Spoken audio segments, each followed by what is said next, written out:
Bruce should have quit a long time ago. About 25, 30 years ago. He should have hung it up. The overriding thing people have to know about Bruce is, he's all bark and no bite. He was on that field and he looked like a little general, and he was yelling at guys, but he almost did it with a smile and a wink. You feel at times like a dartboard. When I see Bruce Fleming, who did that many games, the danger factor alone, I think, is what people don't understand. The big unit, Johnson, was pitching, and I got hit with a foul ball off my arm. It was about like that. That's what it was. It just blew up. I always looked forward to when Bruce was going to umpire because it was always interesting to hear his stories. I'll tell you how good my eyes are. The sun's 93 million miles away, and I can see it on a clear day.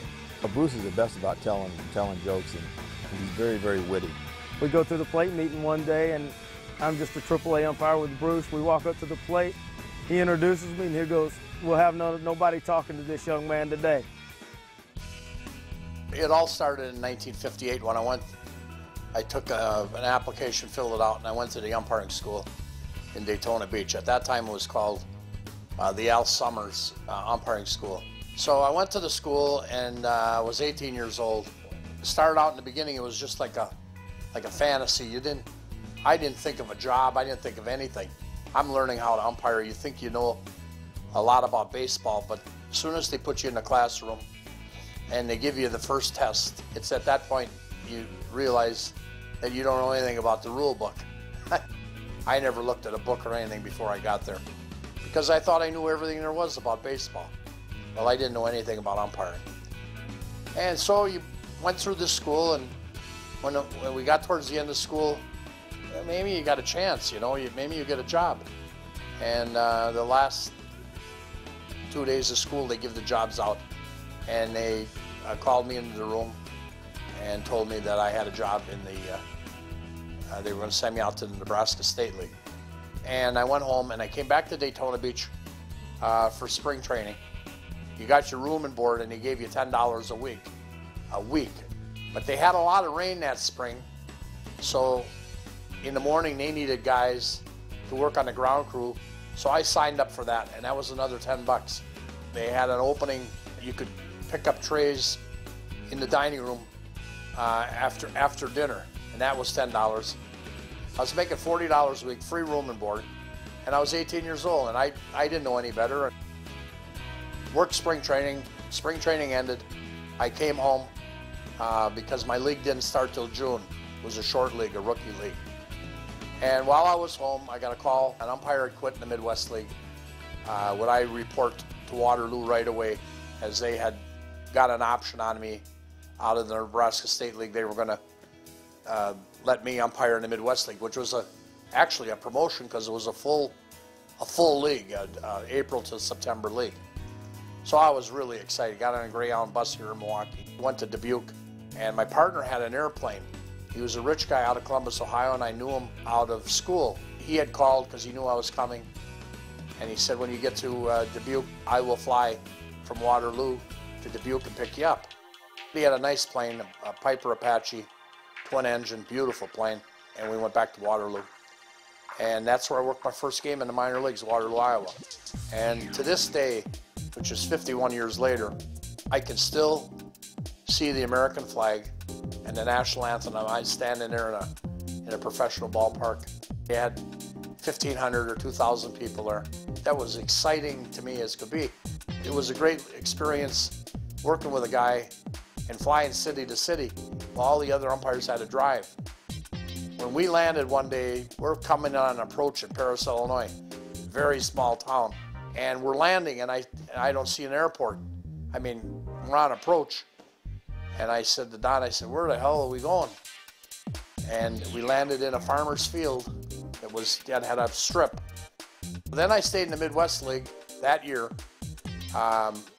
till June. Nebraska wouldn't release my contract. They said I had to come out. He had called me, and he said, we want you to be the chief out here for the umpires. And he didn't know what I looked like, obviously. I was 18 years old, weighed 135 pounds, and looked like I was 15 years old. So that was terrific. I mean, now I'm going to be the umpire in chief. From that league, I went to the Northern League, which was Eau Claire, Wisconsin, Duluth Superior, Winnipeg, Minot, Aberdeen, South Dakota, and St. Cloud, Minnesota. And I was there for 2 years, and then I went to the Northwest League. I went 2 years to the Texas League, and I spent 5 years at AAA in the Pacific Coast League through 1970. It is great at a big league level, but to get there, there's a price to pay, not only financially, but with your family and being away. Once you leave in April, in the minor leagues, they don't have vacation. They're gone from April till September. So I was going almost a year and a half doing winter ball, and my 2 seasons put together pretty much backed up back to back. I was at home maybe 5 weeks. You could spend your whole career in the minor leagues and never get to the big leagues. And the women are the unsung heroes in all this thing. It takes a special person to be able to live on your own 7 months of the year and handle all the problems that come up. Your garage door never breaks when you're home. It always happens the day that you leave. I never had a water heater go out during the off season. It always happened when I was on the road. We had trips of anywhere from 500 to 800 miles after a ball game. In many cases, no days off. You'd sit 4 or 5 days in the city. The game ends at 10:30, 11 o'clock, and now you're on the road for 600 miles. You did that all summer. I put 35,000 miles on a 63 Chevrolet. Most people don't understand the conditions that minor league umpires have to work under. You lived like a rat because you didn't have any money. As assistant general manager, I always tried to make sure the umpires were comfortable. I tried to do everything I could for them because they got so little that I tried to help them as best I could. And there was a big gentleman standing by a closed concession stand as we went in the ballpark. He said, I got a room on the left field side. I got bunk beds in there and a refrigerator full of soda and beer. And he said, you can stay in the ballpark, no charge. He said, there's one problem. He said, I got 2 guard dogs for the stadium at night. And they were vicious dogs. The umpires really, when you're working your way up, have a tough job, and the facilities aren't the greatest, especially in the minor leagues. We had been out late on a Saturday night and sleeping in the morning. And what woke us up was they had opened the gates and the people were coming into the stands. That's what woke my partner and I up. After the game, we gave them a couple hot dogs from the leftover hot dogs, I might add. Going through the minor leagues and living in the conditions and the different hotels, you were borrowing and stealing to sustain yourself. It was tough. A development program came in 1964, and they were going to weed out all the old school guys, and they were going to train their own people what they wanted. So I was part of the old school. Barlick worked with me that one exhibition game in Vero Beach. He was scheduled to work the plate. He was by the dressing room about 2 hours before the game, and I said, Al, can I work the plate for you? Because to show your wares, you want to be behind the plate. And he said, nobody works the plate for me. He went over to the lunchroom, and Walter O'Malley was in the lunchroom. Barlick said to O'Malley, he said, hey, I'm in the dressing room, and this kid wants to work the plate for me, Fremming. O'Malley said to him, he said, well, you certainly don't need to work it. Let him work the plate. And he came in the dressing room, a real dive of a dressing room, and he said, put it on. And he put the gear on. You're going to work the plate. Ted Williams that day, when the game was over, came over to Barlick as soon as the game was over, and he said, Al, tell Cronin about this guy. We're going to get this guy in the American League. And Barlick said, he's not going to the American League if I can get him in the National League. If I didn't have those winter jobs, I'd had to get a regular job, and I'd had to give up umpiring, which a lot of umpires through the years, good umpires, had to do. You don't know if you're going to the big leagues. There isn't any written guarantee. I delivered coal one winter. Each ton was 16 bags from the truck to wherever the basement was. And at the end of the day, the only thing that you could see were white teeth and white eyes. It was very humbling. Then I worked with a laundry and dry cleaner, and then I went to Parcels and Furniture, and I did that for 5 years. And then I went to the big leagues, and And that's when I started working with the different breweries. When I went to the big leagues, the money wasn't anything like it is today. And an umpire in the big league started that year in 1971 at $10,000 a year. Today, a AAA umpire, the top money he makes for a year is around $17,000. If he can't get a job in the winter for seasonal work and everything, it becomes a heavy burden for him, and we lose guys out of AAA that they don't know if they're going. There aren't the openings and whatever, and they can't wait anymore. They've got to move on and support their families. If you don't like pressure, you don't want umpiring. Oh, you hear guys saying, you know, I wouldn't want to do your job. Being an umpire is a very responsible position, and perception is reality a lot of times. There's a whole lot of pressure in this job. You got plays, and you got range situations, and you got all things that make your job tough. There's always situations that happen. That's why you want to be an umpire. If you're a fan of one team and the call goes against you, whether it's right or not, you're going to be upset. Fans are fans, and they pay a lot of money to go into the ball game.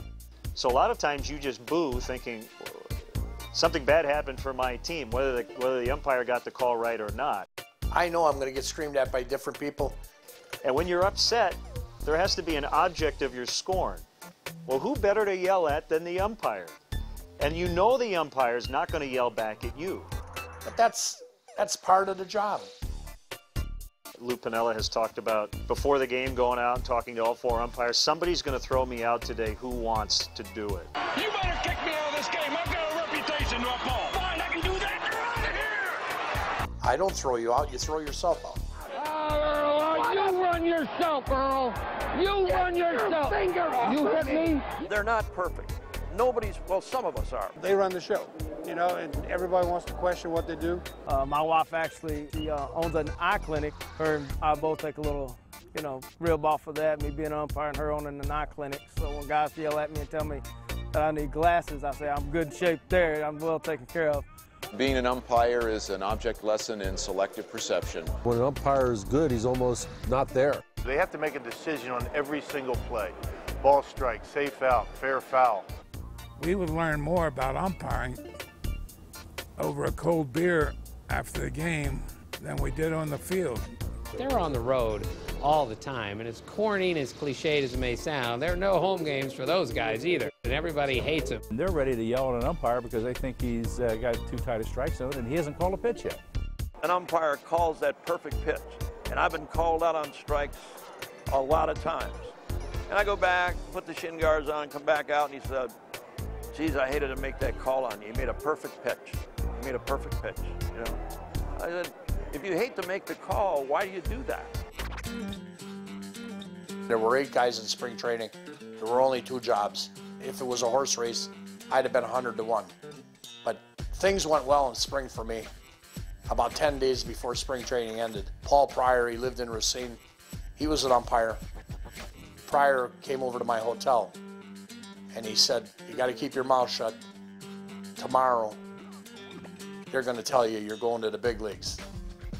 And Barlick was a big tease, and he lived in the same hotel. He said, hey, Bruce, come over to I'm going to have a little party tonight. I'm going to watch basketball.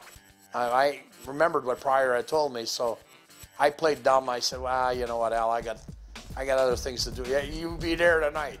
So, and he was a gruff guy. So I went to his room that night. We're watching the first basketball game. He said, well, you had a good spring. He's talking during the basketball game. And there's 8 or 10 guys in the room. I say, yeah, well, just another spring. Because I'm playing into him. Because I know he wants to tell me something. And he said, well, we'll see what happens next year and this and that. And then I took the bait and I said, well, it's the same old stuff. Every year, maybe next year. And he said, go call your wife. You're going to the National League. They had some exhibition games in Houston, like 2 or 3. And they sent a crew to Houston before the season started. And I'm in the Astrodome, and you're in the big leagues, and it was exciting. Then I got to go home on a Sunday. A Sunday morning, season starts on Tuesday. And I went home and got my wife, and my boys and my mother and father-in-law, and they all came to New York City. I'd never been there in my life. And that's where I worked my first game at Shea Stadium. And terrible weather, cold, it was in the 30s. And we got 5 innings in, and it snowed in the top of the 6th inning, and Barlick called the game off. I was working with Barlick, Wendelstedt, and Eddie Vargo. New York was a starting point. I had a lot of playoffs and games in New York. I worked my first World Series in New York, Yankee Stadium, when they played Cincinnati with the big red machines. The Cubs were playing San Diego, and Pappas was pitching, and I think about the end of 7 innings, I picked up that I knew he had a no-hitter because the crowd was into it. And going into the 9th, obviously I knew he had a no-hitter. He was as close to being perfect as you can be. I didn't know he had a perfect game. I mean, the game goes on, you don't know if somebody walked or whatever. You don't keep stats like that in your head. But in the 9th inning, with 2 outs, Zimmer was the manager for San Diego, Don Zimmer, and he sent up a pitch hitter, Larry Stahl. And Pappas got 2 strikes on him right away. On ball 3, he wanted to pitch, meaning the pitcher, Pappas came off the mound down towards, and I told Hundley, the catcher, that if he gets here, I said, just tell him to keep walking. On the next pitch, ball 4,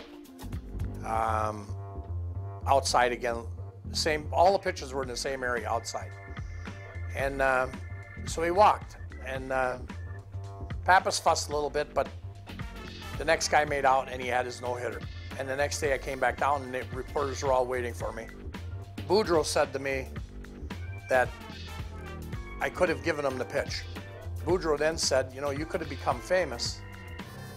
You'd have been the 12th umpire at that time in the history of baseball to work a perfect game.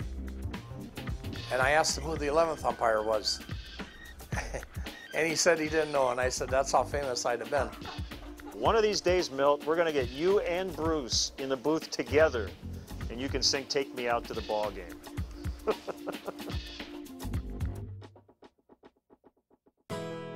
Len Coleman said to me before he left in 1999, you're a big game umpire for me.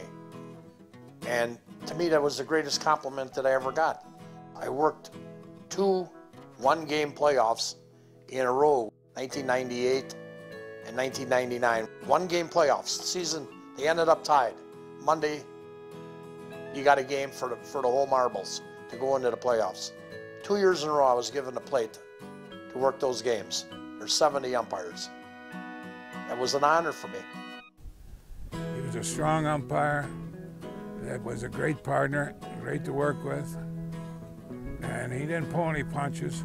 He told you the way it was. In 1987, 88, those guys were on the top of their games. It was like working with history out there with all the experience that I was surrounded by. He would give you your space and let you handle your situation, but he wouldn't let you get eaten up by the wolves either. He was very good about teaching, you know what, I'm in charge. I'm running this game. Bruce was the kind of guy that you walked onto the ball field with and you felt real good because you knew somebody had your back.